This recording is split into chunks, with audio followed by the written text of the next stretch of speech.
Welcome, everyone, and thank you so much for being here with us today. It's so great to see that this is truly a national webinar.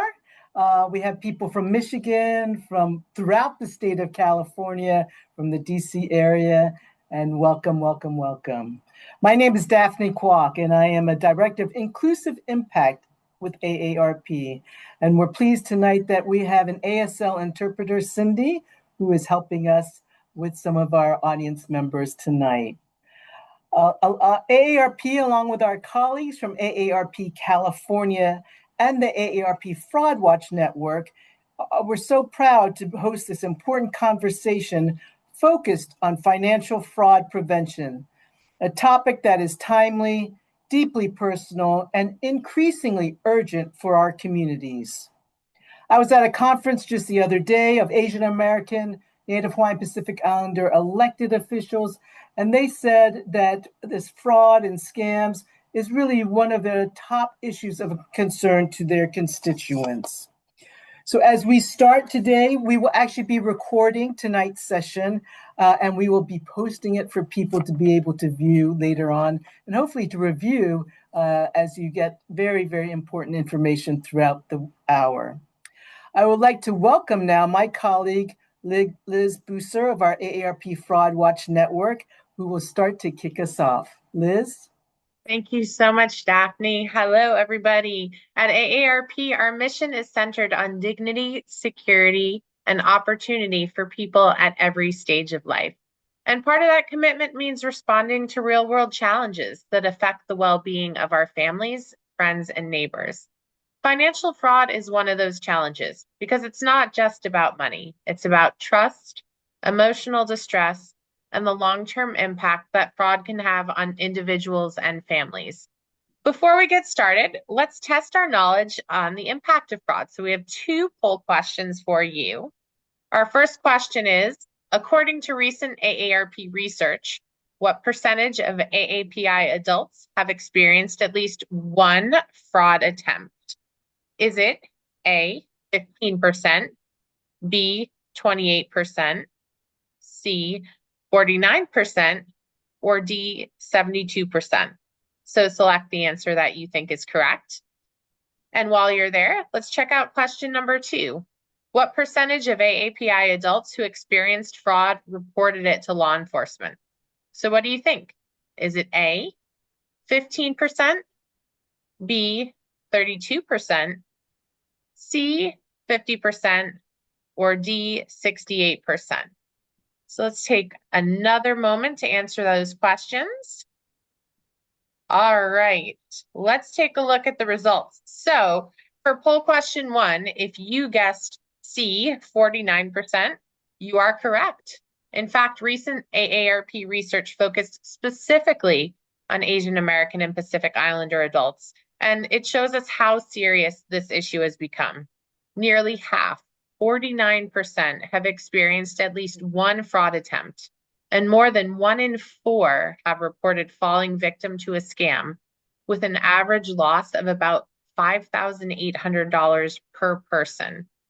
Those numbers are alarming, but perhaps even more concerning is that many people don't feel confident in their ability to recognize a fraudulent pitch or offer and report it.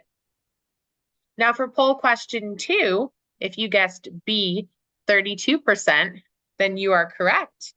In fact, only about 1/3 of AAPI adults who experienced fraud reported it to law enforcement, which highlights the need for greater awareness, support, and easier reporting options. And this tells us two important things. First, scammers are becoming more sophisticated and more targeted.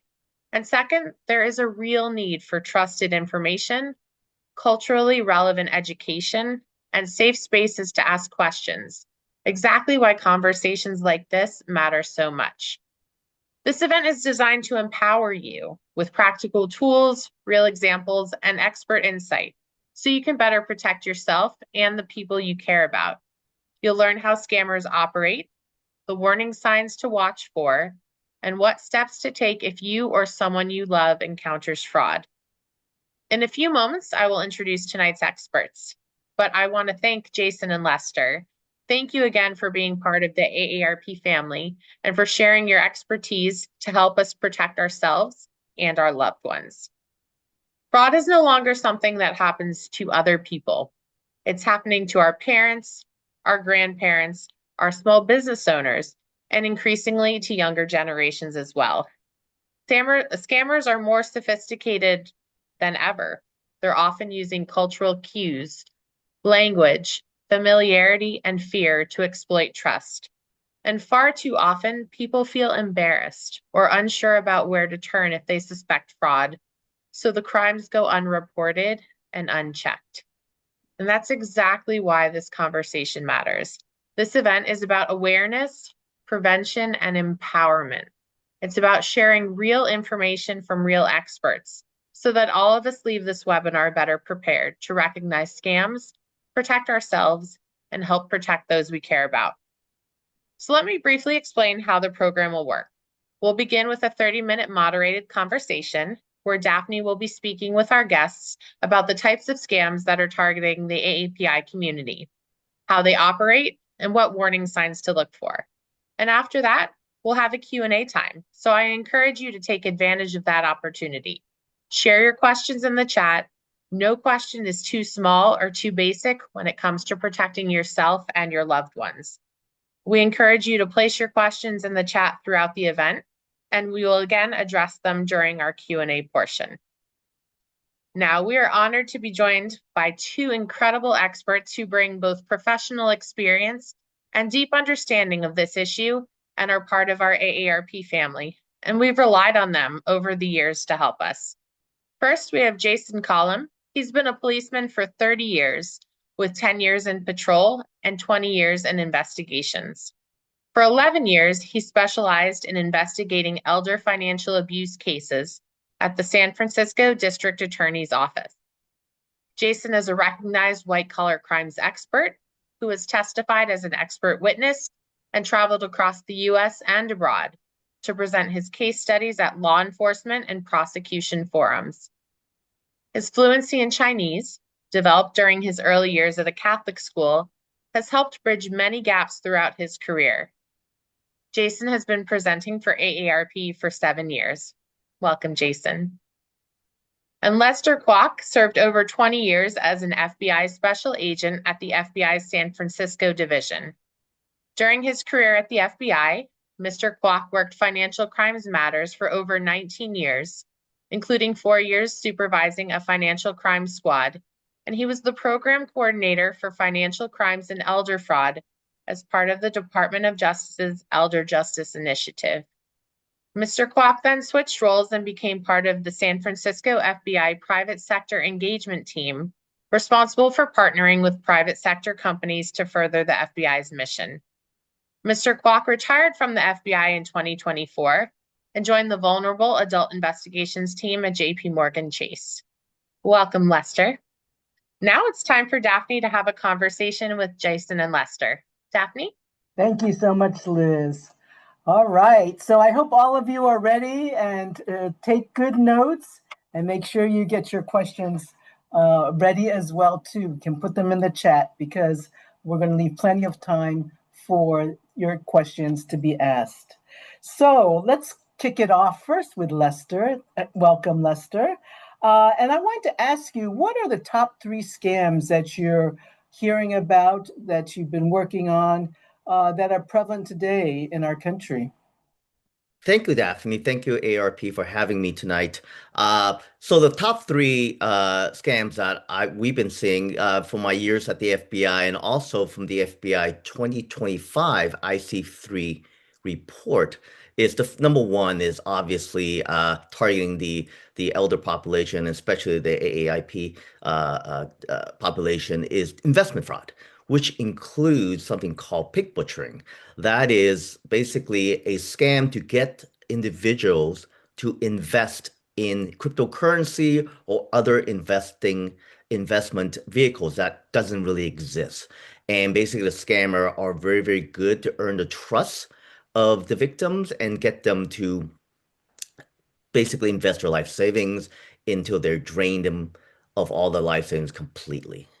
Another scam that we're seeing is what we call government impersonation fraud. Basically, bad actors are pretending to be members of the US government, police department, foreign governments, or even institutions like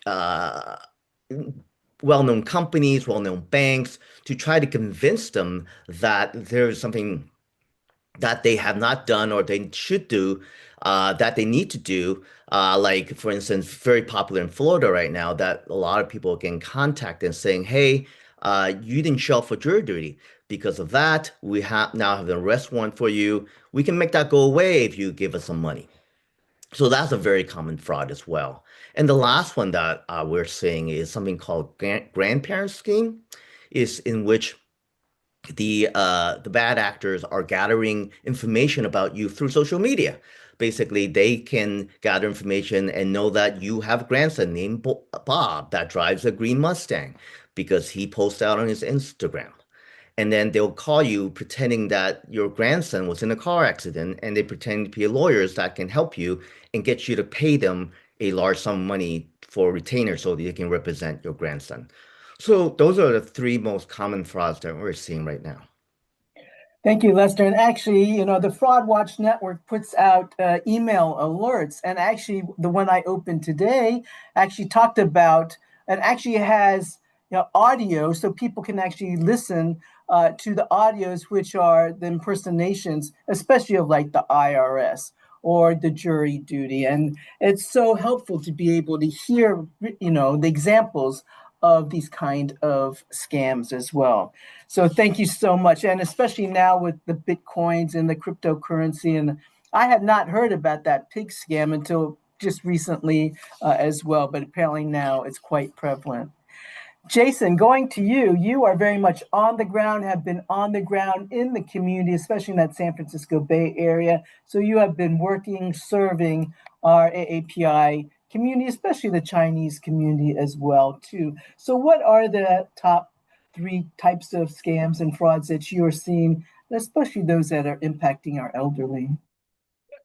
I won't say it's just three, but I would tie it all back to the affinity scam. And I think we take a lot of cases, a lot of the same cases that Lester has talked about on a daily basis. It's really sometimes several times a day we get those types of cases that Lester described. On another sense of what I deal with also, it's the affinity part, and I've got a couple of case studies for us today.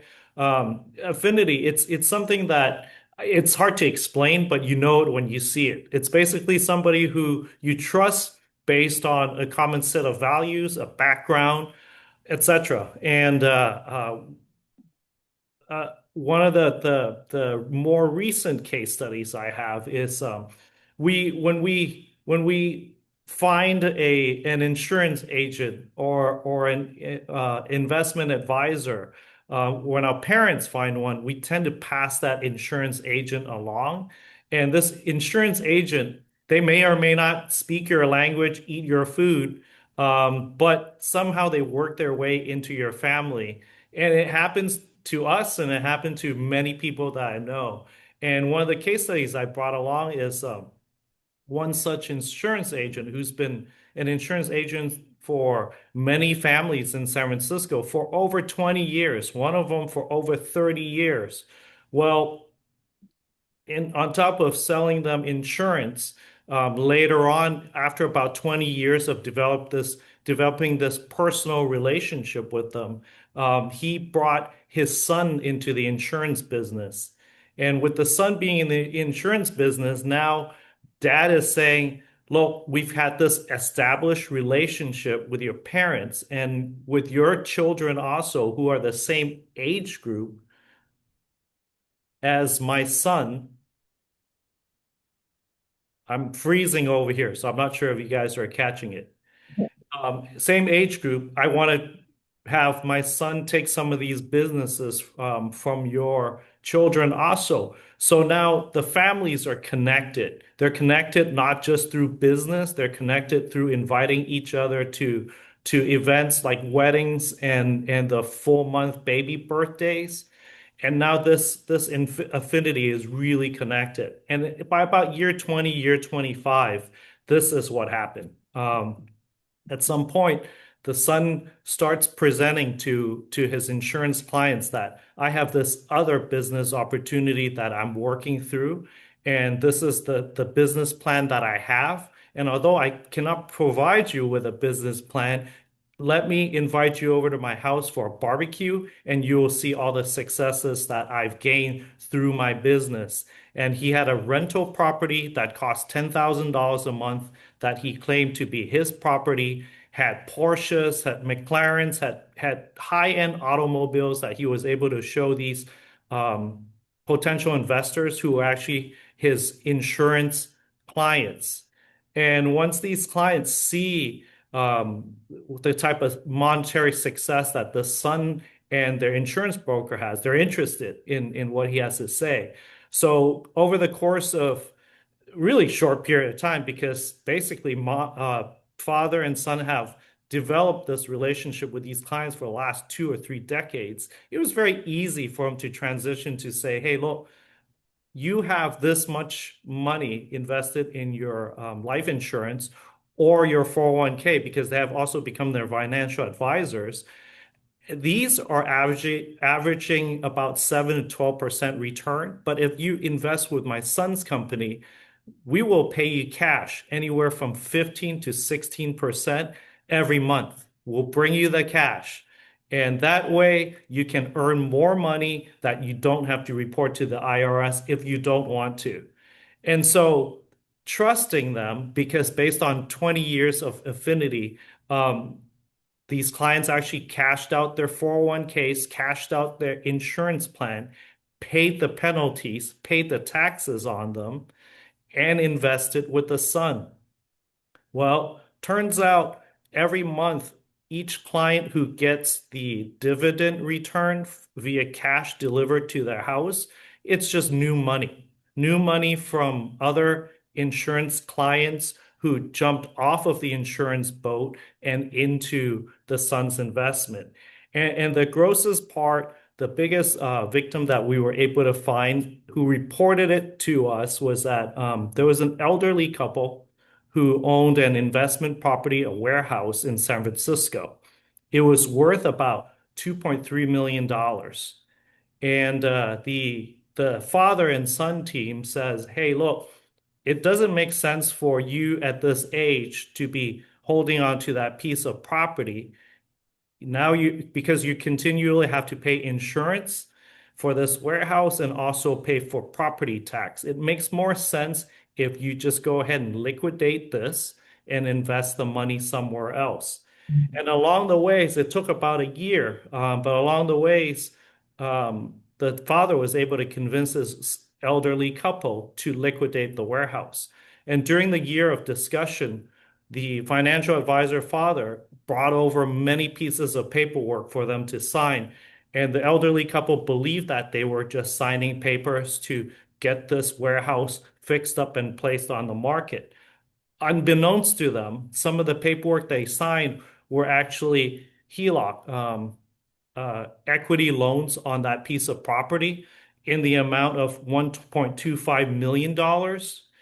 And this HELOC loan that the elderly couple signed, the $1.25 million actually went to their insurance agent and cleared through their account. And so it goes beyond that. By the time the property was ready for sale, the financial advisor says, I have a real estate agent who can help out. He'll charge a low fee. He'll help you sell this warehouse that's worth $2.1 million. And the elderly couple, trusting this insurance agent, says, yes, let's do so. So they placed the warehouse on the market for $2.1 million, sold it immediately. And about 3 weeks later, that piece of property was relisted on the market for $2.35 million. So I think there's actually a collusion between the financial advisor, insurance agent, and also the real estate agent, and it goes beyond that. So the after proceed of the sale was released by the title company. It was $2.1 million. 1.25 went to pay back that cash loan, the HELOC.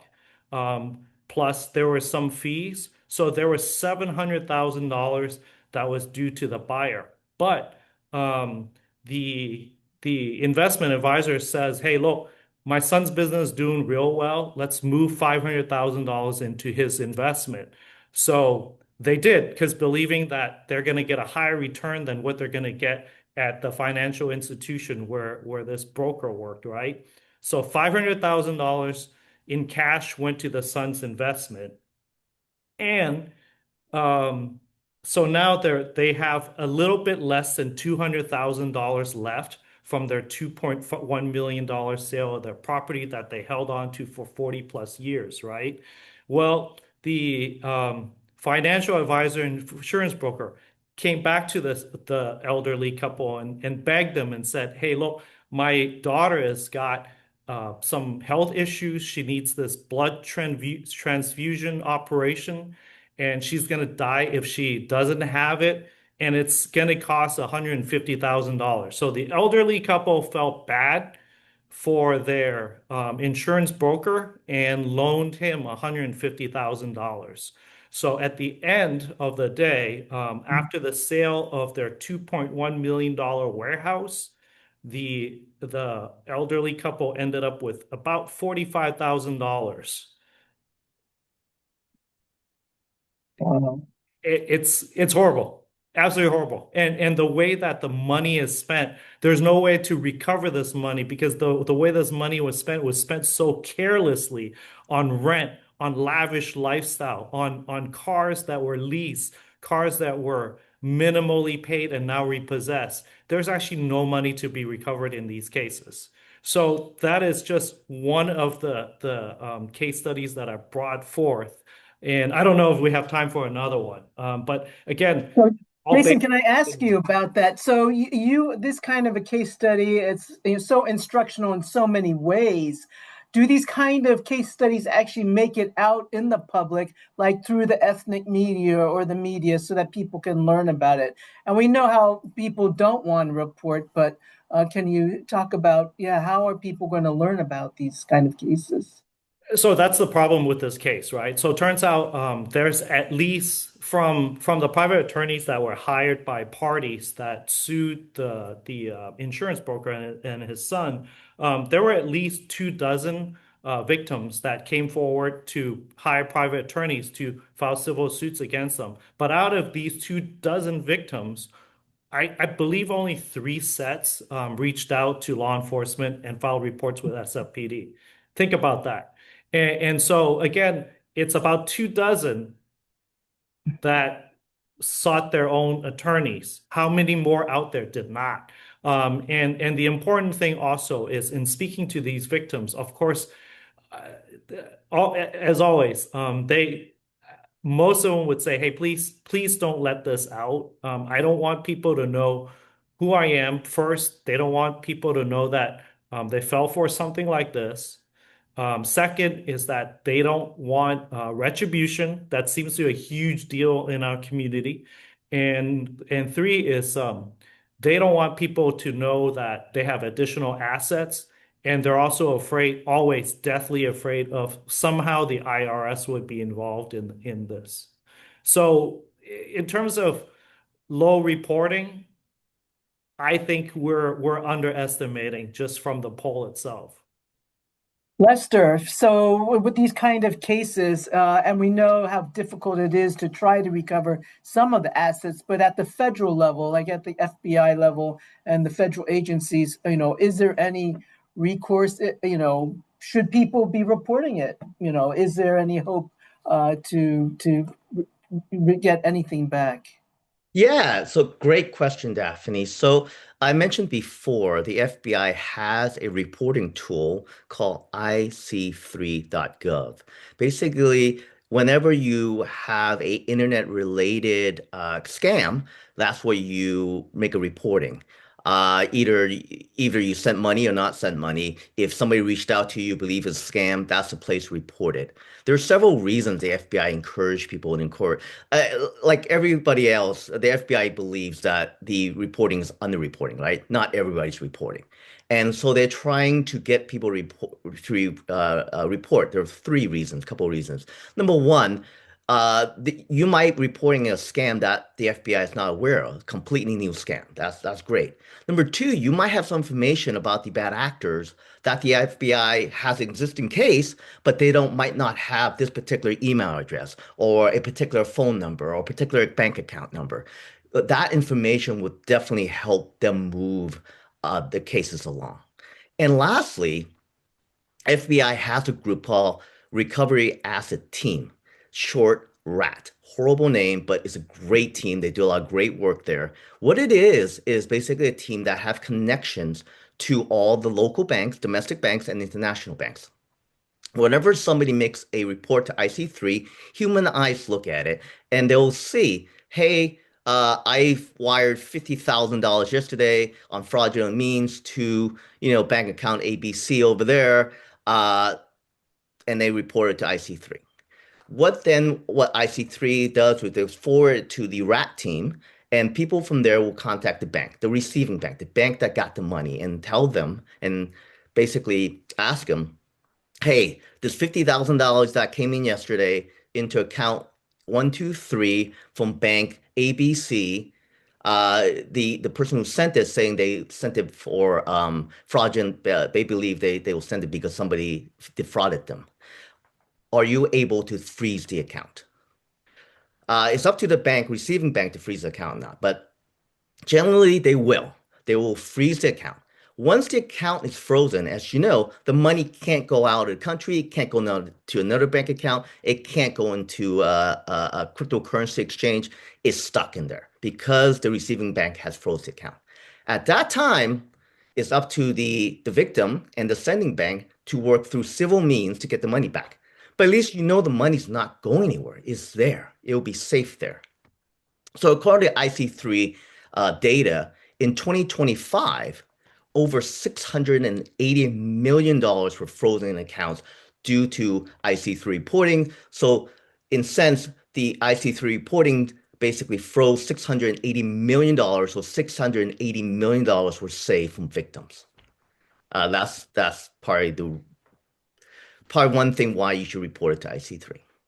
So if people look in the chat, the IC3, there's a website there that Tiffany has put in there. So thank you, Lester. So basically, reporting is so key because we may think the information's not valuable, but to the experts, right? Maybe those little nuggets of information get added up in the end. Perfect.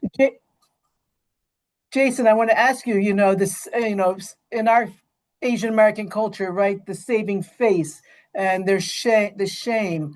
What can the families do? What can we do to really encourage our loved ones who fall prey to being victims of, not to be full of shame and not to lose face, but how important it is to prevent others from being scammed?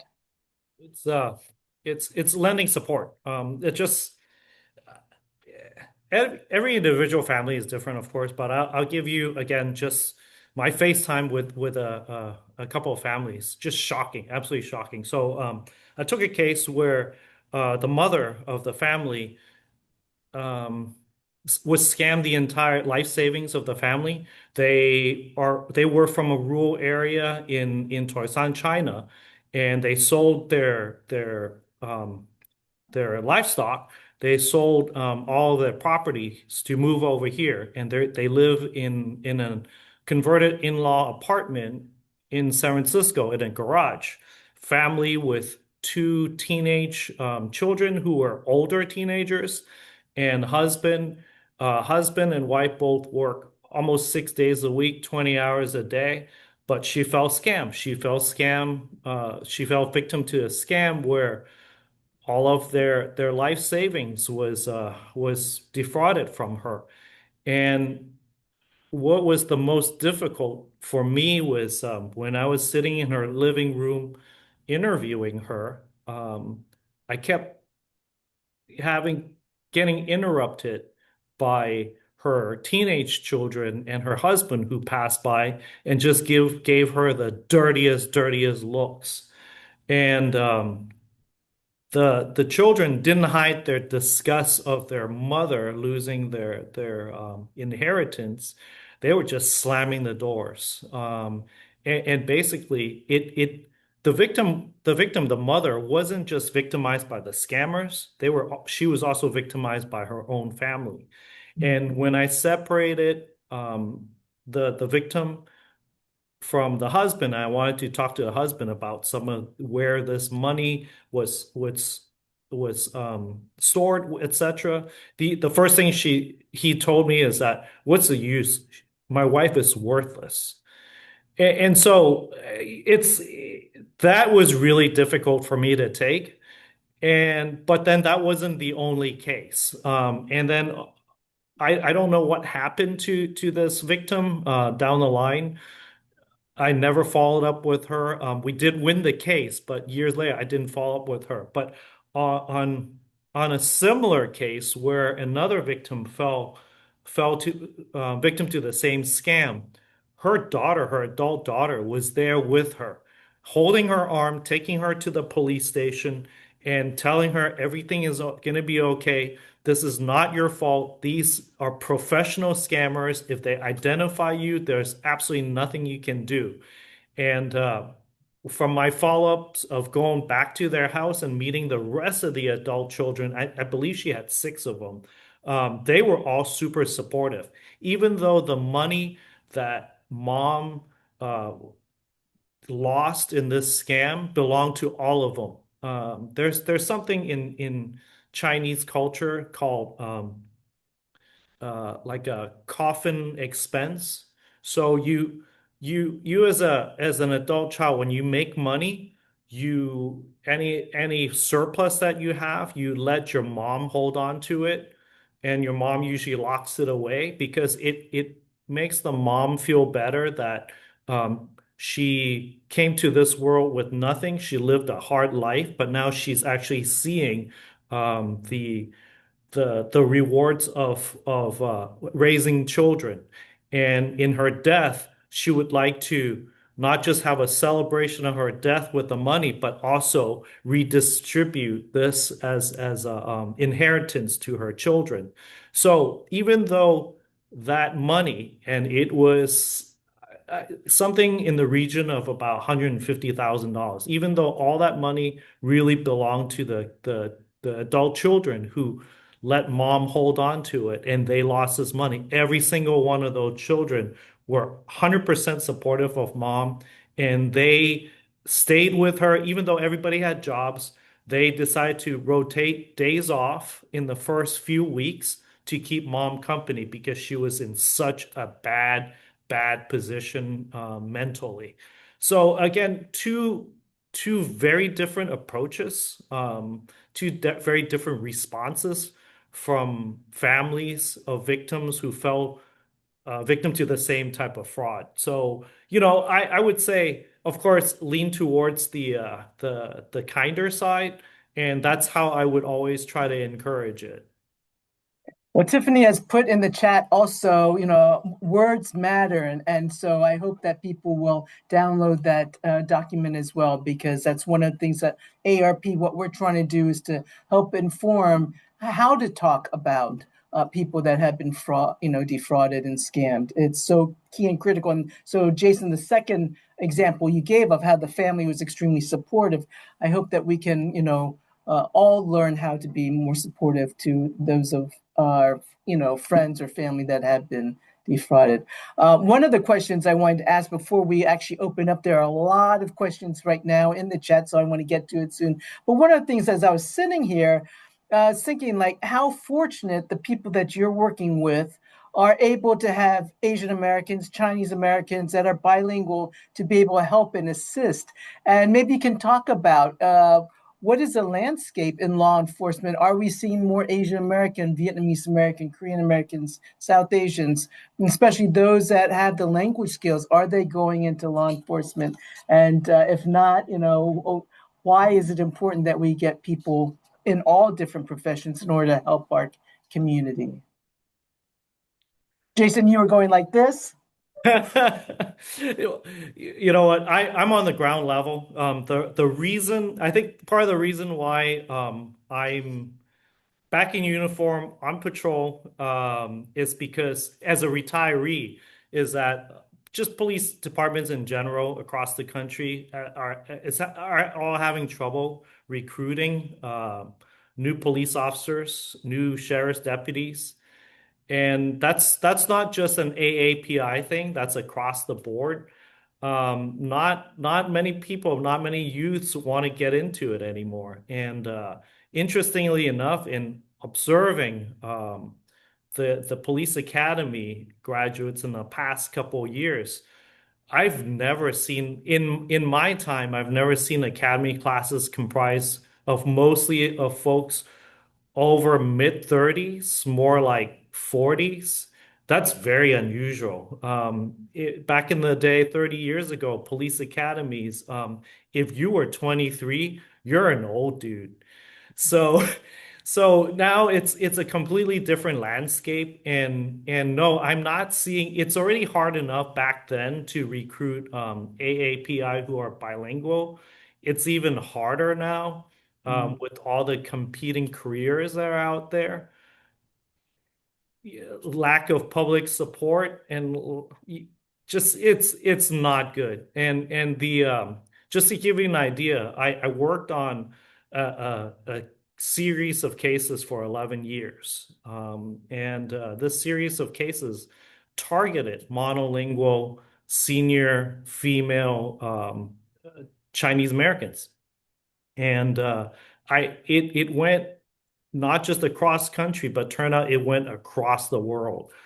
This group was just targeting specific victims all over the world, and I had such a hard time recruiting officers, detectives, agents from other agencies to help out in putting these cases together. And then at the end of the day, out of trying so many times, really the ones who helped the most were the ones who also spoke Chinese, and it got to a point where when I called another agency, when somebody offers their help, or I find them in the newspaper in another jurisdiction, same crime, but a different detective, I would call them and not speak a word of English and just go straight into Chinese to see if they're legit, to see if I can actually count on them down the line. So it's getting to that point. And I've had victims from those kinds of cases where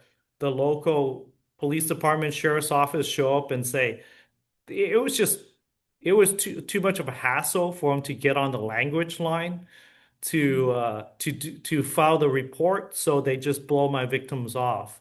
So back at the DA's office, I was lucky to have the support of the four elected DAs that I work for. When I had victims from outside jurisdiction, even in Los Angeles County, I would actually go down there and take the report from them and investigate their case and file their cases through their local DA's offices, whether it be Los Angeles, Alameda County, or another county somewhere else. So again, I had really good support when I was at the DA's office from the elected DA, and I think I was very lucky for that, and the victims are very lucky for that. It's a huge trial and error. And Lester, from working cases on your end, some people Yeah, Lester. don't Yeah. care. Lester, for you at the federal level, right? The FBI, the diversity within the ranks as well too. Is it there or is it not there? And I would also say that you guys, and for your clients that you work with, they're very lucky. You guys are in California in the Bay Area, but for people that may be out in Iowa or Kansas or North Carolina, right, where there are so few Asian Americans, it's very different. You definitely hit it right on the head. So San Francisco division of the FBI is very unique in which we have a lot of AAIP agents in the population is mostly due to the fact that those folks are actually from the Bay Area and they want to come back to the Bay Area.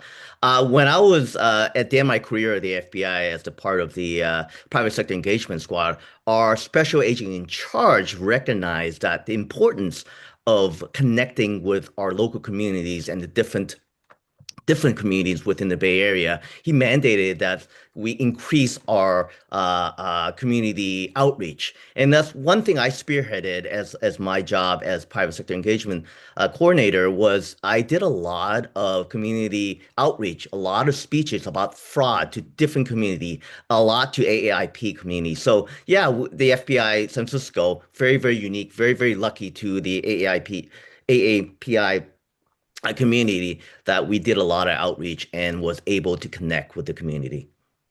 Well, thank you. Let's go to Amin from AARP California. He's going to help us actually ask the questions for Jason and Lester to respond to.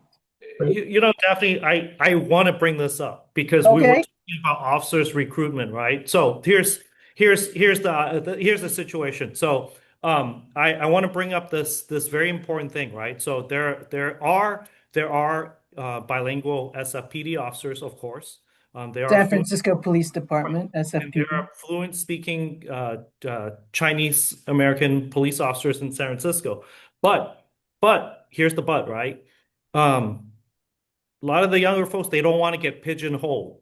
And what I mean by that is that, oh, you speak Chinese, therefore you're going to be in Chinatown beat, you're going to be in Richmond beat, and they're not going to rotate you out because the community needs you. But guess what happens? What happens down the line, 5 to 7 years when you're putting in to promote, right? Your portfolio is just going to say, well, you were a Chinatown foot beat officer for the past 5 years, 7 years. You haven't volunteered to do anything else. Well, yes, I did. I tried to transfer out to another unit, to the Tenderloin Task Force, to another station, but I couldn't leave because I speak Chinese. So that's the other issue. The ones that we have there, they don't want to be pigeonholed into getting stuck in doing Chinese community work. So that's I just want to throw it out there. Thank you. It's a catch-22, Daphne. Tough issue. Okay, Amin, let's go to the questions. All right, thank you, Daphne. The first question is, I think, Jason, you touched on this question a little bit, but perhaps you and Lester can expand on it. Is how do you support family members who've fallen victim to a crime, to a scam? What can family members do to support them? I can lead it off. I mean, very simply, just support them, listen to them, and figure out if how you're going to report this. Like I mentioned before, reporting is very important, and also timing wise, if they sent money, say yesterday, there are opportunities to get the money back. The first thing I would advise you to do is to call your bank. If you sent it by wire or whatever, call your bank. They have resources to crawl the money back. And then secondly, report it to law enforcement. They have resources to try to get your money back. But number one, be supportive. Listen to them. Don't shame them, because if you were in their shoes, it's very easy to fall victim because you don't know what kind of situation they were in. Be supportive. And for me, like, hey, write down, help them summarize what happened. And from there, so they don't have to keep repeating it over and over again to different agencies and different law enforcement agencies, because what you're going to report to IC3 online to the FBI, it's the same as what you're going to report at the police station. Don't re-traumatize the victim by having them repeat the story over and over again. Help them write it out. And once you have that written out, you have a pretty good sense of where the missing pieces are. Fill in those pieces. And from that, you might want to draft some line items of action items. And you check off those items as which should be priority, because you shouldn't really present the victims as, here's the list, we got to do this. No. One thing at a time, make sure that they're safe, they're okay, mentally they're ready for this, and just go down the list and pick the most important one item. And you and the victim achieve this one item together to kind of re-empower the victim, and then you can go off the list and continue on. That's my advice. It's a very structured way to go, but at times of crisis like this for a victim, I think the structure is what they're looking for. Thank you, Jason. Thank you, Lester. The next question is a very specific question about the best way to report a 401k fraud. The impersonator had access to the victim's confidential information and cashed out the entire 401k, but the victim was unable to prove the case. Like, what's the recourse here? What's the best way to report this? I would say that, well, first you should definitely report it to the bank or the financial institution that's holding on to the 401k. And then depending on where are you physically, and depending on how did the bad guys got your information, how they were able to withdraw the funds, that might be either federal reporting or a local reporting. A lot of local DA's office have elder fraud task force or folks that mainly just work on elder fraud, and because that's a very important issue. And so you have resources there. Like I mentioned before, the Department of Justice, which oversees the FBI, has an elder fraud initiative. They have lots of resources to help prosecute and help investigate elder fraud. So it all depends, like I said, how did the bad actors were able to withdraw the funds. Yeah, and Lester brought up a really good point. The DA's offices are a wonderful resources for folks, AARP members, and also the elderly. Most DA's offices that I've ran into, San Francisco included, has got a unit that does consumer mediation, does financial fraud, and if the person isn't very sure what the next step is, it's always good to give them a call, the consumer mediation folks a call, and it might not be a criminal case, it might be a civil case, but if you wouldn't know until you talk to somebody who sees this on a regular basis, and some of these cases, although they might be criminal, but the consumer mediation folks might be able to help you negotiate with the bank to kind of see what the next step is or to try to recover some of that assets for you.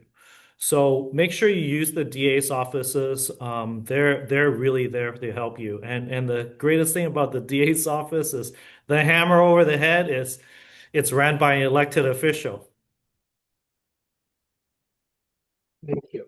The next question is a broader question, but it is certainly a very important one. That is, why do you think that scammers target the elderly? I can go first and take a shot at this. I just want to mention a couple of things before we end today. Is red flags. What are some of the red flags? There's two common tactics or common things that scammers always do. They reach you, they contact you out of the blue. They either text you, call you, email you, I am, or knock on your door out of the blue. You're not expecting it. That's number one. That's red flag number one. Red flag number two is they create some kind of urgency, right? They say, with the IRS, you owe us money. If you don't pay, we come and arrest you. Your grandson was a car accident. Pay me so I can represent. They create some kind of urgency, right? Some of the tactics they use, like creating urgency, and then they try to isolate you, get you away from people that can talk sense into you. It's like, oh, that doesn't make sense. What they said, the IRS won't just call you and ask you for money. That doesn't make sense. So it's to try to isolate you, right? And the FBI has something called take a beat. What that means is whenever you get approached by somebody, stop, think about it, right? Does this make sense? What this person just told me, does that make sense? Then, if you're able, talk to a friend, talk to a family member. Hey, does this make sense? What they said to me, and verify. If it's the IRS, call the IRS, right? Anyways, going back to your question about why does the scammers target the elder population? There's several reasons or several theories. One of the theories is that the elder population usually have more wealth, right? They have more money to be taken. Number two is it's like biological thing. I've heard explanations from psychiatrists that as you get older, you become a little bit more trusting, then you're not as suspicious as when you're younger. And those are the two main reasons I have heard why the bad actors like to target the elder population. Yeah, and taking on that, also the politeness. Back in our generation, we're raised to be polite. We don't want to walk away from a stranger if they're presenting a good story. And it's a big thing. And then on a street scam too. Why? It's because we tend to have worse sight and memory than a younger person, so it's harder for us to identify the bad actor in a lineup later on or even in court. Those are some of the reasons that we're targeted. And again, just going off of what Lester said, right? You wouldn't sit on a bus and start talking about your finances and money with the guy or girl sitting next to you, just some perfect stranger, right? Why would you want to do that online? And if you get a call that from somebody who you don't recognize is not normal, you get calls from that person, just hang up. You don't need to listen to their presentation. They interrupted your day. You were just going out about your business. You don't have to be polite to these people. Just hang up, just ignore them. And if they talk about money, anyone who talks about money with you, other than your financial advisor, walk away. It's not good for you. Great. Thank you, Lester. And Jason, the next question is, what's one of the best ways for a family member to report and deal with cases of financial elder abuse? Federally, IC3 is probably the best reporting tool. We always suggest they go to local police to get a actual physical report, because unfortunately IC3 won't give you a copy of your report, but the local police department does for insurance and other purposes. Yeah, that's the advice I have. I'm sure Jason on a local level probably has better advice than me. Yeah, well, not better, but it's just more avenues, right? Police report is really important. Report it to the DA's office. Make sure that the police report is making through some kind of it's making its way through for review from some of the DAs who are assigned to financial elder abuse, because there are specialized DAs who do that kind of work. And if the DAs take a look at the police report, they might be able to say, we can work this, and these are the things that I'd like to see before I charge the case, to further this case, or to decide whether I'm even going to move forward with this case. So definitely follow up with the police department and the district attorney's office. And one of the greatest resources countywide is the office of the ombudsman. They are, I feel that they are underutilized, and they're very willing to help, but not enough people reach out to them for help. So that's a great resource. Look them up. Look up the ombudsman's information, and of course your local county elder abuse agency, the Department for Aging, for example, in county. And don't overlook AARP Fraud Watch, because I think AARP Fraud Watch, it's more of a centralized number, and they might be able to give you some good advice locally. And if you get nowhere reporting things to the police department, let's say, hey, you try to report this case, but they say that's not a crime, that's a civil matter. They won't take the report, but you really need a report to capture what happened, right? Call your local representative, tell them what happened, and tell them that the police refused to even cut an incident report for you. That's what I always say, kick it up to the next level. The board of supervisor who represent your district, that's what they're there for, to make sure that the government is doing their job. Give them a call. Great. Thank you, Jason. We're coming up on time, and I want to be respectful of everyone's time. So my apologies for not getting to all the great questions. One last question, Jason and Lester, perhaps give a short answer. Can you still report a crime months after it happened? Yes, I would. Like I said before, there's two main reasons. You're gonna help the reporting agency get information they can further the cases. You might not get your money back, but at least you're helping somebody. Yeah, it fills a gap in the calendar. It might be bookended by two other victims, and the money you might have gotten some more information from your case that we didn't get from the other two cases, and we put all the bits and pieces together and try to find our suspect. Thank you so much, Amin, and thank you for all the questions that we have gotten, and there are a lot of good ones there. As I turn it over to Tiffany Tang, who's a part of our AARP California State Office, Jason, can you put into the chat, you mentioned to me a very, very important link, privacy.ca.gov and what it is. And people that live in California, please take a look at that. But I'm going to turn it over to Tiffany now to close this out. Thank you so much, everyone, for the robust discussion and for all your questions. Just really highlights how important this conversation is, how immense this challenge is, but also how collectively we can hopefully make a change. So my name is Tiffany Jong. I'm from our California State Office, and I just want to thank you all so much for being here, but also a huge thank you to our speakers, Jason Cullum and Lester Kwok, for sharing their time, their expertise, and their real-world insights with us today. Their perspective has really helped make sure this complex and, sometimes overwhelming issue hopefully feel a little more understandable and more manageable. And then we appreciate your commitment to helping individuals and families stay informed and protected. Before we wrap up today's program, I really want to encourage everyone to check out the AARP Fraud Watch Network. This is a free service that provides trusted information, fraud alerts, and guidance on what to do. If you see Daphne there, she's showcasing the booklet that we have, which you all can download for free online and access. We also have versions in Chinese, Vietnamese, and Korean, and we'll put the link in the chat for you all to access those. Additionally, the Fraud Watch Network does have trained specialists on our helpline who could help you file those reports if maybe you're unclear on how to use IC3 or different sites. So the helpline is a really great resource for you all, and they're there to help you without judgment or pressure. So you can learn more about all these resources at aarp.org/Fraud Watch Network, or you can call the helpline at 877-908-3360. Additionally, Daphne mentioned getting those alerts on the latest scams. If you text FWN to 50757, you will get a biweekly alert on the top scams happening across the nation. Just another great way to stay in the loop. And I think AARP has some research that shows people who are aware of a specific scam are 80% less likely to participate. So continue to stay educated and aware of what's going on.